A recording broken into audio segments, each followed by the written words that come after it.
Break with Reality Part 19. The salsa music was beginning to grow in Gavin by the time Rocco returned. Although he guessed the engineer had barely been away 10 minutes, Gavin had already come close to nodding off a couple of times. He was nearly gone again as the door handle clicked open and his Mexican host reappeared.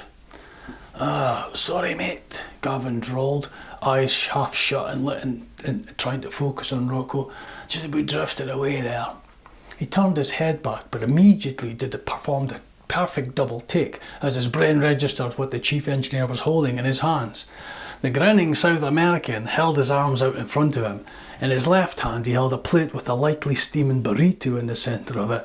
In his right he held, dangling between his first finger and thumb, 2 fat roll-ups. "Wait," said Gavin, excitement building in his voice. Is that joints?" His eyes were almost bursting out of his skull. Rocco nodded, grin remaining. "Holy fuck, pal. I mean, it's not exactly brewing, but it's got to make me feel 100% better." He leapt out of the bunk and reached out to grab both gifts from Rocco's outstretched limbs. Rocco had other plans, however. He snatched away the plate and reefers before Gavin managed to take them, shaking his head like he was reprimanding a badly behaved dog. He laid the burrito on a side table, putting the joints in the plate as well, then turned back to a frowning Gavin and started to undo his flies, grinning broadly as he did so. Gavin looked at what the Mexican pervert was doing and his bottom lip curled down, a look of disgust creeping over his face. "Oh, you're not telling me that you want," he said, taking a step back or some engineer. "No," he said, holding a hand up with a defiant shake of the head. "No way I'm sucking you off for a burrito and 2 joints. You must be joking, pal." His teeth were bare and he plonked himself back in the bunk. Rocco looked crestfallen at this reaction. His shoulders slumped for a moment. Then he packed up again, this time giving the world-renowned hand signal for masturbation. He wiggled his wrist with a renewed smile, nodding between Gavin, his loose fist and his crotch. Gavin screwed his face up. "What, a wank?" he said, gulping. "You want me to toss you off? No way." Rocco pouted with puppy dog eyes, then picked up the plate and the burrito with the burrito and reefers on it, waving it around in order to tempt the young lad. Gavin found himself salivating at the prospect of both the burrito and a nice joint and began a reasoning process in his head he had no real chance of winning, especially when Rocco frowned and made for the door, taking the plate of bounty with him. "Hang on," said Gavin, face looking like he was about to cry. "No, come back." Rocco turned round to him, expectant smile back on his face. "Right, well, nobody gets to hear about this, right? I'm not a poof or anything, right?" Rocco shrugged and made a face, raising his eyebrows. He laid the plate down and undid his flies properly. Gavin stared out at the other side of the room, then turned and looked out of the side of his eye at Rocco's groin. He struggled to see anything there, but tilted his head a bit and saw what looked like the head of a medium-sized button mushroom poking out of Rocco's stained white underpants. "Right," said Gavin in resignation, leaning over to pull Rocco's small fat penis out. He felt a gagging sensation in his throat, then pulled his hand away, shaking his head at himself in disgust. "I canna," he whimpered, staring at his right hand. Rocco frowned, sighed, and reached for the plate once more, making Gavin think again. Okay, I can do it," said Gavin, hands raised. He reached to Rocco's groin a second time, pulled the jelly-like penis out and began manipulating it, forcing back the gagging reflex constantly reappearing in the back of his mouth. Rocky wasn't quite happy yet, however. He put a hand in Gavin's arm and ushered him behind, turning himself slightly till Gavin was in reach-around position. He nodded, seemingly happy now with the situation. Gavin got to work on the job in hand, as it were, and soon the engineer's member was engorged enough to fill his palm. He noted with interest that Rocco seemed to be looking at the pictures on his wall, alternating between the scantily clad women and the football players in their green strips. Around 2 minutes of manipulation later, Gavin noticed Rocco's breath getting deeper, his chest heaving, Sorry. He says TV as his head darted between the posters, lingering on the Mexican team in particular. The chief engineer's climax happened then, Gavin able to tell as the sexual organ in his hand became quite taut. La ganadora! Screamed Rocco as sperm shot across the room. Gavin's eyes widened, amazed at the distance it covered, landing on the side table the stereo was sitting on. He was also shell-shocked at what just came out of Rocco's mouth. You can speak, Gavin cried, staring in disbelief at the Mexican who stood with eyes closed, head nodding up and down in post-orgasmic ecstasy. Pulling his hand away swiftly, he was disgusted to see some sputum running down his knuckles. He gagged freely this time, but nothing came up. But he lurched over to the side, grabbed a towel that lay there and wiped his hand like he'd spilled battery acid on it. Fucking hell, man, he said, face pale, disgusted expression still etched upon it. His frown changed to a reticent grin, however, as he remembered why he'd just done what he did, and he leapt across to the plate and grabbed the burrito with two hands, stuffing it into his mouth. Gavin murmured, savouring the tasty snack he'd so diligently worked for.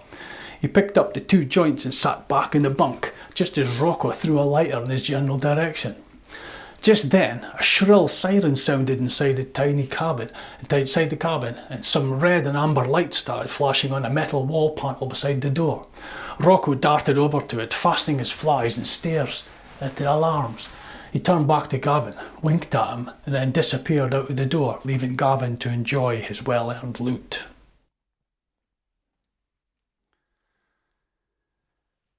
There were consoles all around the outer edges of the wheelhouse containing various bits of electronic equipment, and a deep one at the front under the forward tilted windows with sonars, radars and satellite navigation systems set into it.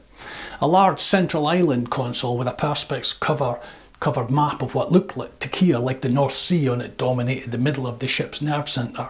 Keir and Lori's eyes darted around the place looking for inspiration as to what they should do next. We need to get help, right? Said Keir, thinking aloud. Don't suppose you know how to work a ship's radio? He was met with Lori's blank face. Me neither. You know, I'm not even sure what a ship's radio looks like. He made his way over to the forward console, trying to make sense of the many different electronic devices there. Looks more like we need someone who can fix a fucking thing, said Lori. Keir turned to see she'd picked up a radio handset that looked just like an old telephone from the 70s. The curly cable coming out of this one had been chopped off, however. The other half of the severed wire was attached to a deliberately smashed up green coloured piece of equipment with the legend VHF on it. On closer inspection, they found that most of what they guessed was communication equipment had been destroyed. Looks like that fucker sabotaged all the means of contacting the shore, Keir said. Bastard, Lori mumbled. Okay, next idea? Well, we can use these, said Keir, pointing over to two sandbags which were being used as ballast to hold down a static exercise bike to the left of the centre console. Lori looked at it, struggling to imagine the hefty captain ever using the keep fit apparatus. To contact the shore, said Lori, face screwed up. No, to keep that bastard from getting in here, said Keir. They ran over, grabbed a bag each, and headed back towards the door they came in. No fucking way, cried Lori, dumping her heavy load after a couple of faltering steps, the weight being a bit too much for her. Keir kept going, struggling with his unwieldy bag. Whoa, Lori said, noticing a wooden ship steering wheel at the centre of the control room. Just thinking, who the fuck's steering this thing? Must be on some kind of autopilot or something, Keir replied. That thing's probably just ornamental. He glanced at the windows at the front of the room and saw that they were travelling at a fair old rate of knots. Wonder where a course is set for. The weight of the sandbag in his arm snapped his mind back to the task in hand. He reached the entrance and was just about to dump the bag in front of it when the door swung violently open, slamming him in the forehead and nose. Keir fell backwards, unconscious before he even hit the floor of the bridge, the heavy sandbag landing on his stomach as he collapsed. Captain Jacques Leroux stood at the open doorway and glanced down, grunting a laugh at the unconscious Keir at his feet. He turned his attention to Lori, waved his trusty machete in the air and lunged towards her. The two then embarked on a comical yet terrifying chase around the centre console, Lori barely managing to keep herself at the opposite side from the machete-swinging madman. Keir started to regain consciousness, becoming drowsily aware of the heavy weight on his midriff. He struggled and pushed the sandbag off, then, breathing heavily, attempted to get back on his feet, resembling a baby deer in doing so. Once up, he focused on what was happening around the console, with a tiring Lori barely keeping LaRue at bay. Keir had a frantic look around, eyes finally landing on a yellow box with the word Flare stenciled on it.